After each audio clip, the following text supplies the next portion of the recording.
আমাদের শত শত সন্তান, জীবন মানে একটা মোবাইল, জীবন মানে একটা মোটরসাইকেল, জীবন মানে একটা মেয়ের সাথে সম্পর্ক, জীবন মানে বন্ধুদের আড্ডা।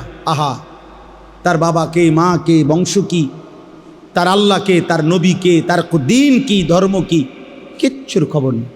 চুল দেখেন, চেনাও যাবে না সে মুসলমানের বাচ্চা কিনা। প্যান্ট দেখেন, চেনাও যাবে না সে মুসলমানের বাচ্চা কিনা।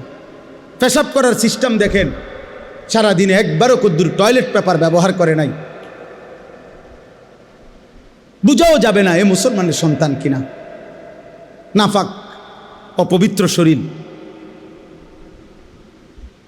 অপবিত্র শরীর, রাস্তার পাশে পেশাব করতেছে, এখান দিয়া গাড়ি ঘোড়া চলতেছে, তার মানুষ চাইতেছে, কোনো পাত্তাও নাই, পাত্তাও নাই। কারণ তার হিসাব হইল আমার লগে তো মানুষের লগে হিসাব না, আমার লগে হইলো রাস্তার কুত্তার লগে হিসাব। ওই কুকুরও কোনোদিন কোনোবার পেশাব করে ঢিলা কুলুক টয়লেট পেপার পানি ব্যবহার করে না। আমিও মানুষ রূপী এই জানোয়ার, আমিও পেশাব করে পানি নেই না। আমার মিল তো হলো ওই জানোয়ারের সাথে।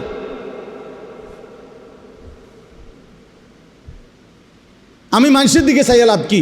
মানুষের লগে তো আমার হিসাব না, আমার হিসাব তো পশুর সাথে।